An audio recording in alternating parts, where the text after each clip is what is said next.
नमस्कार, जय गुरु जी सारी संगत को। ਤੇ ਜਿਹੜਾ ਅੱਜ ਦਾ ਸਤਸੰਗ ਹੈ ਬਹੁਤ ਇੰਟਰਸਟਿੰਗ टॉपिक है। संगत ਦੇ ਵੀ बहुत सारे मैसेज आते हैं, बहुत संगत के मैसेज आते हैं कि मेरे हस्बैंड नहीं मानते गुरु जी को, बहुत सारी संगत। And I understand, I totally understand कि अगर हस्बैंड ना माने गुरु जी को या जिसमें आपका विश्वास है और आपको वहाँ जाना हो, रेगुलरली जाना हो, उनके डेरे पे जाना हो, स्थान पे जाना हो, आश्रम में जाना हो, तो इट इज़ वेरी डिफ़िकल्ट। अगर स्पेशली हस्बैंड ना माने, अगर कोई इन लॉज नहीं मानते तब भी शायद चल जाए एक बार को, बट शायद थोड़ा डिफ़िकल्ट होता हो। आंटी ने शेयर किया है कैसे उनके हस्बैंड गुरुजी को मानने लगे। 2 दिन पहले एक सत्संग हुआ था जिसमें मैंने आपको थोड़ा सा ये बताया था कि अगर आपके हस्बैंड या आपके फैमिली मेम्बर नहीं मानते हैं गुरुजी को, आप उनको फोर्स मत कीजिए गुरुजी को मानने के लिए। एक दिन ऐसा आएगा, अपने आप आएगा। अभी 2 दिन पहले का सत्संग देखिएगा, परसों का सत्संग, जिसमें आंटी ने बताया था कि उनको सुसाइडल थॉट्स आते हैं। तो उसमें मैंने ये शेयर किया था with the grace of Guruji कि don't tell your family member to accept Guruji. जैसे आपने एक्सेप्ट किया है ऐसे गुरुजी को अपनाएं, मत बोलिए। जब सूर्य का प्रकाश होता है तो उसकी रोशनी चारों तरफ होती है। जिस दिन आपके अंदर उनको लाइट नज़र आएगी तो वो अपने आप खिंचेंगे, अपने आप आपसे ये बात बोलेंगे। यही बात मैंने 2 दिन पहले सेम बोली थी। वो अपने आप बोलेंगे कि मुझे गुरुजी को मानना है या मुझे आश्रम लेके चलो, या गुरुजी के बारे में वो क्यूरोसिटी शो करेंगे। अपने आप होगा ये मैंने ऐसे ही नहीं बोला था। पिछले 3 साल से मैं संगत के सत्संग सुन रहा हूँ। 99% संगत का यही एक्सपीरियंस है। इसलिए परेशान मत होइए इस बात को लेकर के और फोर्स मत कीजिए। और सुनिए आंटी का सत्संग, आपको जवाब मिल जाएगा, बिल्कुल जवाब मिलेगा। और जो आप परेशान हैं इस बात को लेकर के कि फैमिली मेम्बर नहीं मानते हैं, हस्बैंड नहीं मानते हैं, he will get the answer. सत्संग के बाद मैं आपसे एक स्टोरी शेयर करूँगा। पहले सत्संग सुनते हैं, फिर स्टोरी। आज के सत्संग में मैं नाम नहीं बताऊंगा संगत का। As per our policy, aunty has told me not to say my name.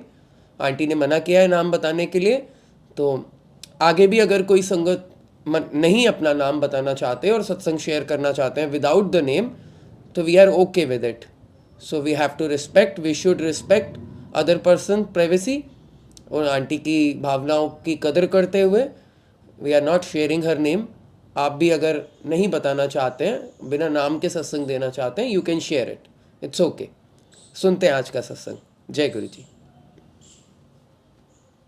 आप सभी को मेरा नमस्कार।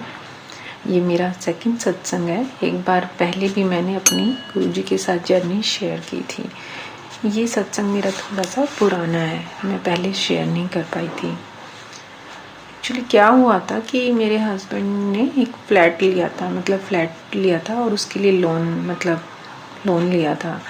और फिर कुछ ऐसे सरकमस्टांसेस हुए थे कि वो लोन नहीं भर पाए और उसके चलते हमारे ऊपर कर्जा भी बहुत ज़्यादा हो गया था और वो बढ़ता ही जा रहा था। अच्छा, ये बात तभी 2019 की है। तब मैंने गुरुजी के बारे में ना ही तो कभी किसी से सुना था और ना ही मैंने उनको कभी देखा था। एक बार मेरे सपने में एक बुजुर्ग आदमी आते हैं, उन्होंने वाइट कलर के कपड़े पहने हुए थे। फिर वो स्माइल करते हैं और मुझे प्रसाद देते हैं। उसके बाद थोड़े दिन बाद मैं प्रेग्नेंट हो जाती हूँ।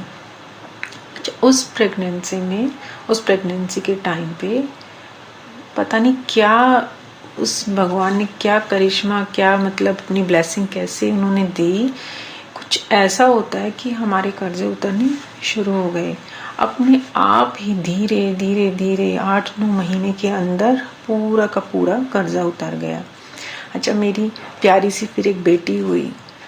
उसके बाद एक दिन हमारे पास फ़ोन आता है, जो बैंक से इतना कई लाख का लोन लिया हुआ था। पता नहीं क्या आप बोलेंगे भगवान किसी न किसी रूप में आते हैं, किसी न किसी इंसान के रूप में आपको ऐसे हेल्प करके चले जाते हैं, आपको पता भी नहीं चलता। एक फ़ोन आता है और बस उस फ़ोन के आते ही सारी परेशानी खत्म। कैसे, मतलब एक मैजिक होता है ना, बस आप ये समझ लीजिए वो मैजिक हुआ और बिल्कुल सारा लोन क्लियर। एक पैसा भी हमने नहीं दिया, एक पैसा भी। साक्षात उस भगवान ने अपनी ब्लेसिंग हमारे ऊपर शावर कर दी।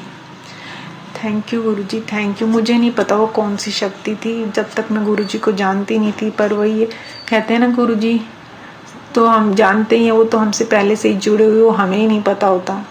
उसके बाद 21 में मेरे को, जून 21 के आसपास मेरे को गुरुजी के बारे में फर्स्ट टाइम भी पता चला था। उसका सत्संग मैंने शेयर किया हुआ है। एक बार क्या होता है कि हाँ, गुरुजी के बर्थडे का सत्संग मैं आपको पहले बताती हूँ। अभी जो रिसेंटली गुरुजी का बर्थडे था, जिस दिन आप सभी लोग कुछ गए भी होंगे वहाँ पे संगत, गुरुजी के जन्मदिन पे तो बहुत ज़्यादा वहाँ पे रश था। तो हम सुबह 10 बजे मैं अपनी मम्मी के साथ वहाँ पे गई थी। अच्छा, मैंने अपनी बेटी को घर पे छोड़ा हुआ था अपने सिस्टर के साथ में, तो वहाँ पे बहुत ज़्यादा रश था, बहुत ज़्यादा। तो हमने देखा, कुछ टाइम तक वहाँ पे टाइम स्पेंड किया, फिर 2 बज गए थे, तब तक हमने रोड क्रॉस भी नहीं किया था। रोड क्रॉस भी नहीं किया था। तो उसके बाद मैंने अपनी मम्मी को बोला कि ना, मेरी बेटी इतनी देर, वो छोटी है, इतनी देर रुक नहीं पाएगी, तो आप एक काम करो, आप घर चलो। फिर मेरी मम्मी ने कहा नहीं, हम दोनों ही घर चलते हैं। मैंने कहा नहीं, मैं तो ना आज गुरुजी के मम्मी दर्शन करके ही जाऊंगी, गुरुजी का बर्थडे है और मैं ऐसे नहीं जाऊंगी, लेकिन प्लीज़ आप चले जाओ, कम से कम हम में से एक जाएंगे तो वो परेशान नहीं होगी। तो ऐसा कहने पर फिर मेरी मम्मी ने कहा ठीक है।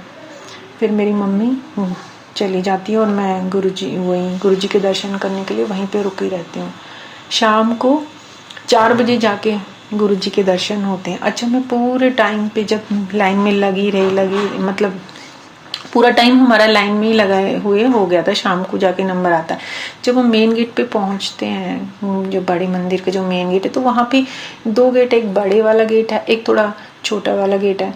तो मुझे हमेशा से, मतलब जब भी मैं गुरुजी के मंदिर में जाती हूँ, हमेशा से मुझे ये फीलिंग आती है कि ना मैं लाइन में लगी रहूँ और लाइन में, ताकि यहाँ पे रहने का ज़्यादा से ज़्यादा टाइम स्पेंड करने का मौका मिले। तो हमेशा मेरे को यही रहता था कि अभी थोड़ी और लंबी लाइन रहे, मैं यहीं पे रहूँ। बहुत अलग फीलिंग आती है वहाँ पे रह के, मेरा निकलने का ही मन नहीं करता उस मंदिर से। उसके बाद जैसे ही उस मेन गेट पे पहुँचते हैं, और एक छोटा वाला गेट था, उस दिन डेकोरेशन भी बहुत सुंदर थी वहाँ पे मंदिर में। तो एक सेवादार अंकल जी वहाँ पे खड़े थे छोटे गेट पे। उन्होंने मेरे को बोला कि आंटी आप यहाँ से आ जाओ।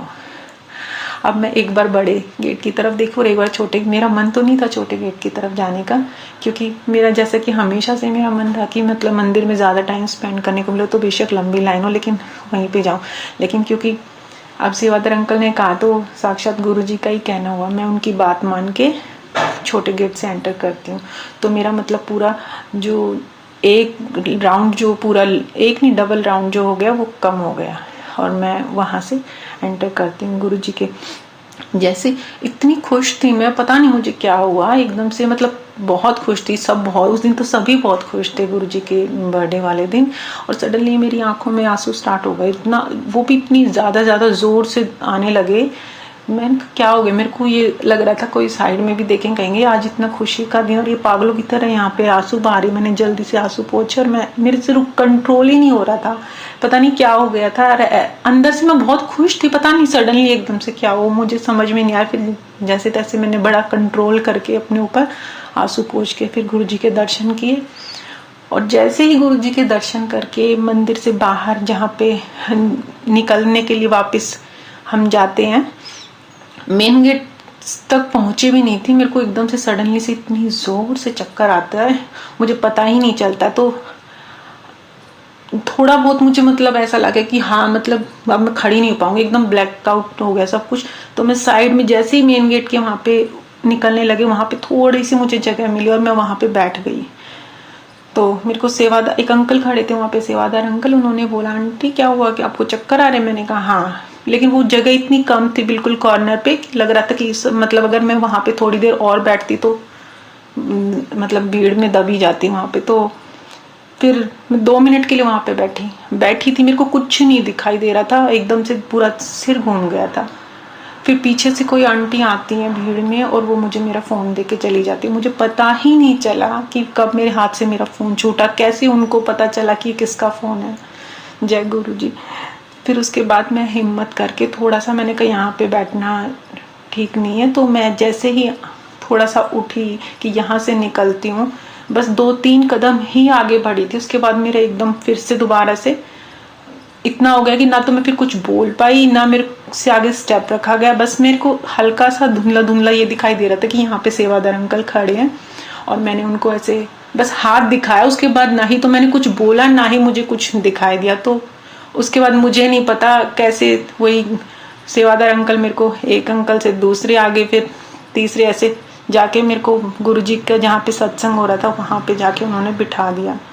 गुरुजी कभी भी किसी भी हाल में अकेले नहीं छोड़ते। गुरुजी साक्षात खुद अपने आप मेरा हाथ थामने आ गए थे। मैंने कभी गुरुजी का सत्संग अटेंड नहीं किया था, वो फर्स्ट टाइम था। इस बहाने मुझे गुरुजी का सत्संग अटेंड करने का भी मौका मिला और उन्होंने मुझे वहाँ बिठा दिया। मुझे बहुत अच्छा लगा। फिर वहाँ पे जल प्रसाद वगैरह मिला तो मुझे पी के थोड़ा बेटर लगा। अच्छा, मुझे ये लग रहा था अभी मैं 20 मिनट के आसपास कम से कम मैं वहाँ पे बैठी होंगी। फिर उसके बाद मुझे बेटर लगने लगा तो मैंने कहा अब मैं घर चलती हूँ। अब मुझे ये लग रहा था कि अब मैं उठूँगी तो मुझे चक्कर फिर से आ जाएंगे, क्योंकि मैंने सुबह से कुछ खाया भी नहीं था और उस दिन तो सबको ही पता गर्मी इतनी ज़्यादा थी। तो मन में तो था मेरे कि मतलब कि मैं यहाँ पे मतलब क्या बोलते हैं, हाँ, भंडारा प्रसाद यहीं पे कर लूँ। लेकिन कहीं ना कहीं मुझे ये भी था कि घर पे ले जाती, मम्मी भी ऐसे ही चली गई तो बच्चों को भी दे दूँगी। और साथ साथ ये भी था कि अगर नहीं किया तो मैं दोबारा मुझे चक्कर आके मैं यहीं गिर ही जाऊँगी। फिर इतने में ही एक सेवादार अंकल आते और वो मुझे बोलते हैं आंटी आप वहाँ पे बैठ जाइए और यहीं पे आपको भंडारा करके जाना है, लंगर प्रसाद करके। तो फिर मैंने कहा यहाँ पे करना है, घर पे नहीं लेके जाते। तो उन्होंने कहा यहाँ पे करोगे तो सबसे अच्छी बात है। फिर मैंने उनकी बात मान के वहीं पे बैठ के मैंने लंगर प्रसाद किया। और फिर मैं शाम को 4 बजे, मतलब 4-4:30 हो गए थे वहीं पे, फिर मैं घर पे आई अपने। थैंक यू गुरुजी।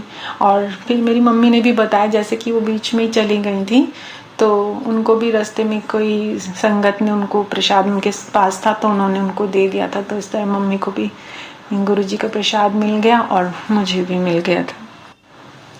संगत जी, मेरे जो हस्बैंड हैं वो किसी एग्ज़ाम की प्रिपरेशन कर रहे थे काफ़ी टाइम से।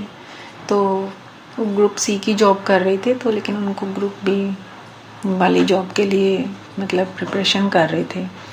तो काफ़ी उन्होंने उसके लिए काफ़ी टाइम से लगे हुए थे। तो गुरुजी के आने के बाद मुझे पूरा यकीन था कि हाँ, इस बार हस्बैंड का उस जॉब में पक्का हो जाएगा।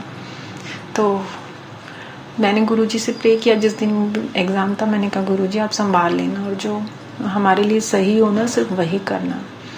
और हो गया। उसके बाद जब रिज़ल्ट आया तो हस्बैंड का बस मतलब जो रैंक 16 रैंक तक हो गया था ग्रुप बी में, और जो 17th थी वो हस्बैंड की थी।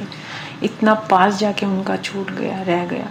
और उनको इतना वो दुखी हुए, बहुत ज़्यादा दुखी हुए। दुख तो मुझे भी बहुत हुआ था, बट मुझे अपने गुरुजी पर पूरा भरोसा था, क्योंकि मुझे अच्छी तरह से अपने वर्डिंग्स याद थे। क्योंकि मैंने यही बोला था गुरुजी को कि गुरुजी जो हमारे लिए सही हो ना बस वही करना।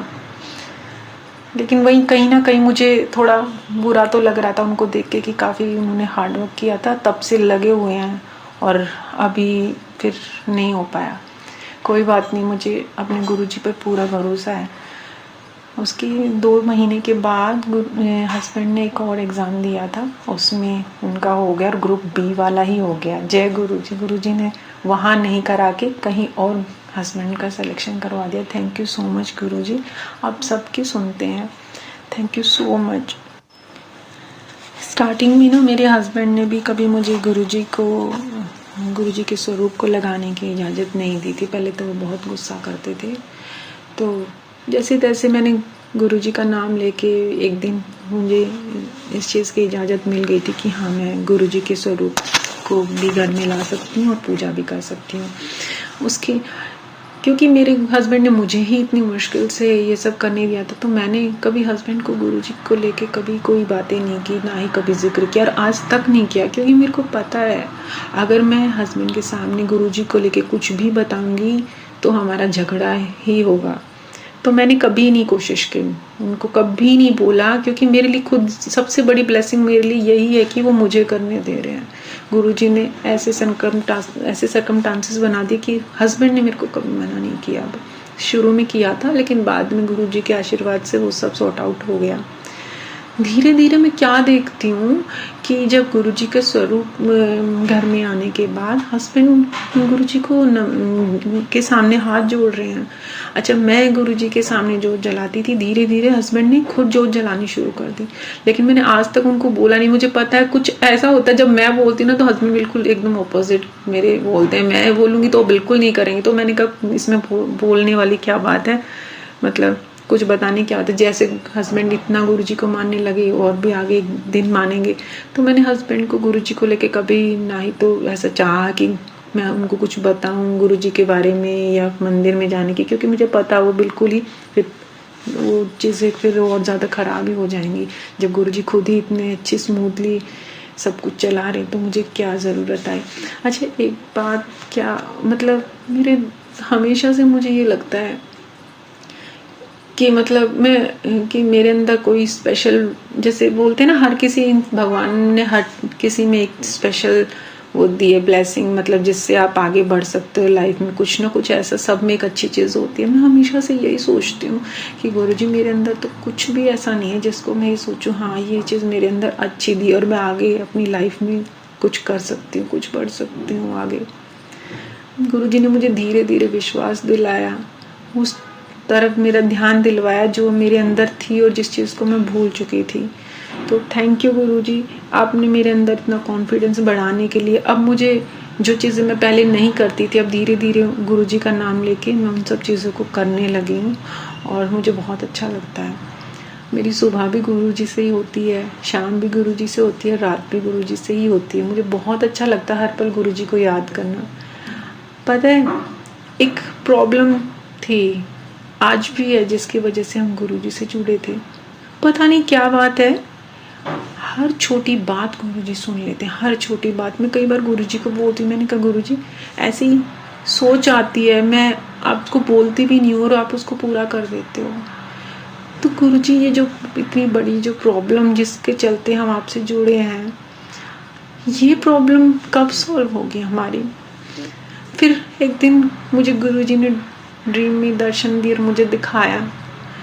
फिर मुझे यही समझ में आया कि हाँ अभी उसका सही टाइम नहीं आया है, क्योंकि गुरुजी वो ऐसी चीज़ भी नहीं है जो मैं ये बोल दूँ कि नहीं चाहिए। हाँ पर ठीक है, जब आपकी मर्जी होगी, जब आपका टाइम होगा तब आप वो हमें ब्लेस कर देना गुरुजी। थैंक यू सो मच गुरुजी, हमें इतना सुनने के लिए, इतना। और एक स्पेशल ब्लेसिंग थोड़ी पर्सनल है, वो मैं ये तो नहीं बता पाऊंगी क्या, लेकिन इतनी प्यारी ब्लेसिंग एक दिन गुरुजी ने मुझे दी जो शायद मैंने इतने सालों में भी कभी फील नहीं किया था। इतनी स्पेशल फीलिंग थी वो, मैं आपको कभी नहीं बता सकती। जय गुरुजी, थैंक यू गुरुजी मेरे साथ रहने के लिए, हम सब के साथ रहने के लिए, हम सब की सुनने के लिए। Thank you thank you thank you so much. जय गुरुजी, जय गुरुजी। थैंक यू आंटी, बहुत प्यारा आपने सत्संग शेयर किया और बहुत सारी संगत को दिलासा मिलेगा आपके सत्संग से, क्योंकि आपने पर्सनल बातें भी बताई कि आपके हस्बैंड नहीं मानते थे और कैसे धीरे धीरे वो गुरुजी की तरफ झुकाव उनका बढ़ रहा है। तो मैं फिर से यही बात बोलूँगा, जो भी संगत हैं जो इस बात को लेकर परेशान रहते हैं कि उनके हस्बैंड नहीं मानते या इन लॉज नहीं मानते या बच्चे नहीं मानते, आप भरोसा रखिए, टाइम दीजिए। जब टाइम आएगा अपने आप वो आपको खुद बोलेंगे कि मुझे गुरुजी से जोड़ो। इस बात पे यकीन कीजिए, ऐसा ही होने वाला है। टाइम दीजिए, और जो भी प्रॉब्लम आती है उसका हल होने का टाइम होता है। हमें नहीं पता, उसको पता है। हम आज मान रहे हैं कि उस प्रॉब्लम को हल कर दो, हो सकता है कल वो जब प्रॉब्लम हल हो तो बहुत अच्छे तरीके से हल हो। हमें तो नहीं पता आने वाले भविष्य में क्या होना है। और जैसा आंटी ने बताया कि समय आने पर गुरुजी, ईश्वर, वो परमात्मा किसी ना किसी इंसान को आपके पास भेज देता है और पता नहीं होता हमें कि वो भगवान ने भेजा है। और ऐसा ही होता है। अभी कल परसों एक स्टोरी थी जिसमें ये बात थी।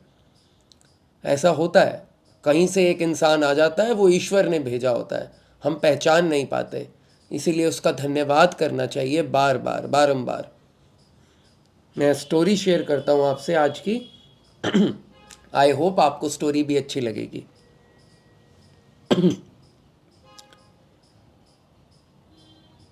And it's a real story, it is not a fictional story. ये एक स्टोरी जो है ये सत्य घटना पर आधारित है। It's a real story.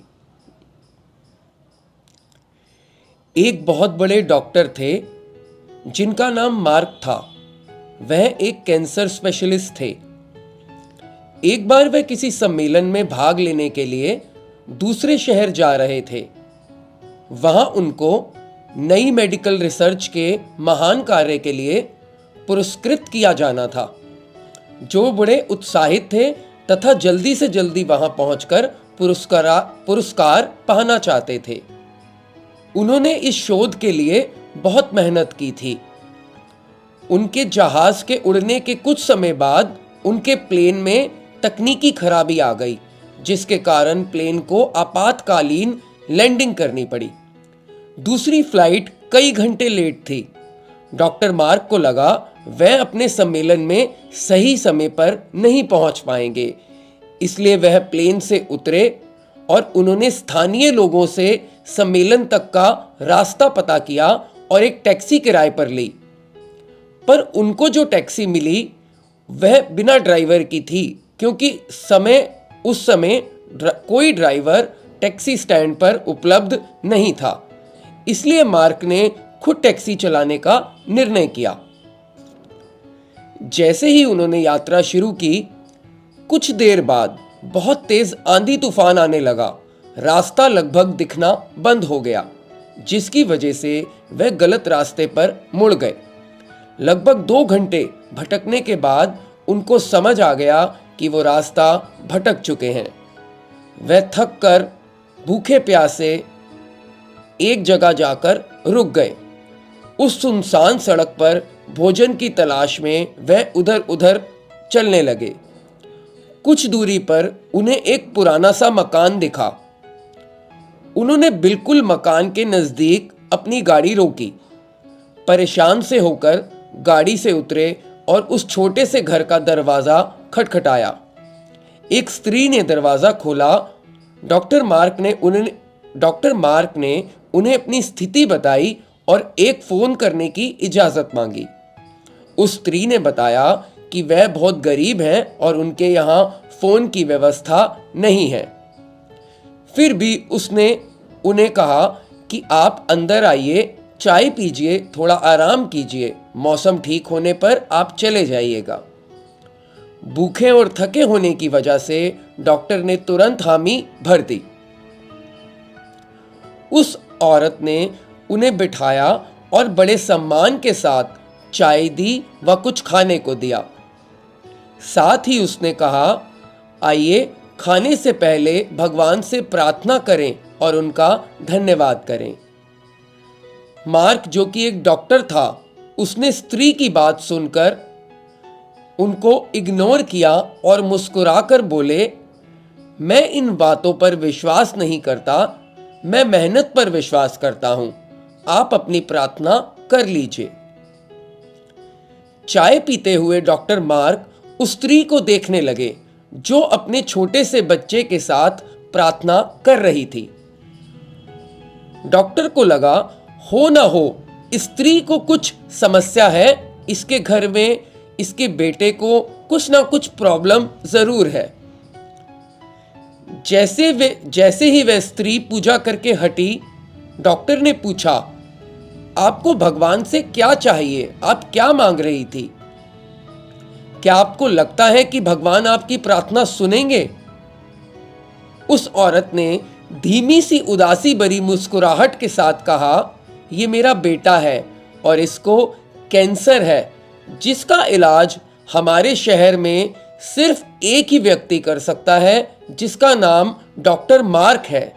लेकिन मेरे पास इतने पैसे नहीं हैं कि मैं उनके पास बड़े शहर जा सकूं, क्योंकि वे दूर किसी बड़े शहर में रहते हैं। यह सच है कि भगवान ने अभी तक मेरी किसी प्रार्थना का जवाब नहीं दिया, लेकिन मुझे विश्वास है कि भगवान एक ना एक दिन कोई रास्ता जरूर बना देंगे। ये मेरा अटूट विश्वास है कि वो मुझे जवाब जरूर देंगे।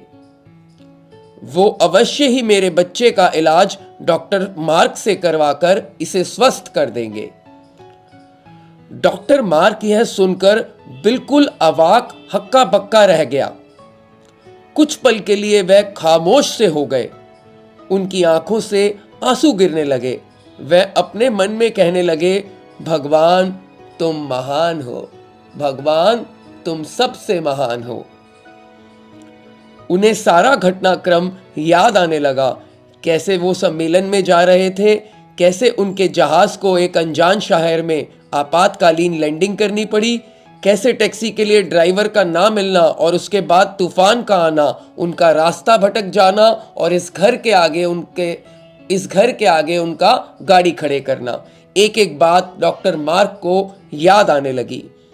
वो समझ गए कि ये सब इसलिए नहीं हुआ कि भगवान को केवल इस औरत की प्रार्थना का उत्तर देना था, बल्कि भगवान उन्हें भी एक मौका देना चाहते थे कि वह भौतिक जीवन में धन कमाने, प्रतिष्ठा, पैसा, नाम कमाने से ऊपर उठकर असहाय लोगों की, गरीब लोगों की भी सहायता करें। वे समझ गए कि भगवान चाहते हैं कि मैं उन लोगों का भी इलाज करूं जिनके पास धन नहीं है, कोई ऐसी स्थिति नहीं है जिससे वो बड़े अस्पताल में जाकर इलाज करा सकें। उन्होंने उस स्त्री को सच्चाई बताई और उसके बच्चे का इलाज करने के लिए हामी भरी। उन्होंने उस बच्चे का इलाज कर उसको बिल्कुल स्वस्थ कर दिया और उसके बाद डॉक्टर मार्क गरीब लोगों का इलाज फ्री में करने लगे। ये कहानी हमें दो सीख देती है। एक तो ये, हमें कभी भी भगवान से भरोसा नहीं तोड़ना चाहिए, और दूसरा, जितना हो सके हमें दूसरों की मदद की कोशिश करनी चाहिए। जय गुरु जी। बहुत प्यारी story, unbelievable, very emotional story, और बहुत ज़्यादा आपको कनेक्शन फील होगा इस स्टोरी के बाद। मुझे पता है कि फील होगा, मुझे भी फील हुआ, तो आपको भी ज़रूर होगा। बहुत प्यारी स्टोरी। एक एक स्टोरी जो गुरुजी निकलवाते हैं मैं आपके सामने रखता जाता हूँ। गुरुजी सत्संग ब्लेसिंग्स यूट्यूब चैनल पर आप हैं। मैं नितिन अंकल हूँ और दोपहर को 1:30 बजे रोज़ चैनल पर सत्संग आता है, 1:30 से 2 के बीच में, बिटवीन 1:30 to 2 PM। कभी 5-10 मिनट ऊपर नीचे हो जाता है, 1:30 से 2 के बीच में अमूमन आ जाता है। तो यदि आपको अच्छा लगा हो सत्संग, स्टोरी अच्छी लगी हो, तो चैनल को सब्सक्राइब करें और लाइक का बटन ज़रूर दबाएं, क्योंकि आपके लाइक करने से आपका कुछ नहीं जाएगा, लेकिन सत्संग जो ज़रूरतमंद है, जो जिस संगत को इस समय इस सत्संग की सबसे ज़्यादा ज़रूरत है, हो सकता है आपके एक लाइक करने से उस तक ये सत्संग पहुंच जाए, क्योंकि इट्स अ यूट्यूब एल्गोरिदम। जितना आप लाइक करेंगे उतना सत्संग ज़्यादा से ज़्यादा, उतना वीडियो ज़्यादा से ज़्यादा लोगों तक पहुंचेगा। लाइक और कमेंट ज़रूर कीजिएगा, मुझे बताइएगा, मैं आपके सारे कमेंट पढ़ता हूँ। Thank you very much. बड़ों का आशीर्वाद लीजिए, छोटों को प्यार कीजिए, हो सके तो अपने आसपास के जीव जंतुओं का, पशु पक्षियों का ध्यान रखिए। मैं आपसे बहुत जल्द मिलूँगा एक नई स्टोरी, नए सत्संग के साथ। Till then, good bye. Thank you very much for staying with me. आप सब अपने स्वास्थ्य का, अपने परिवार के स्वास्थ्य का ध्यान रखिए। जय गुरु जी। Bye bye.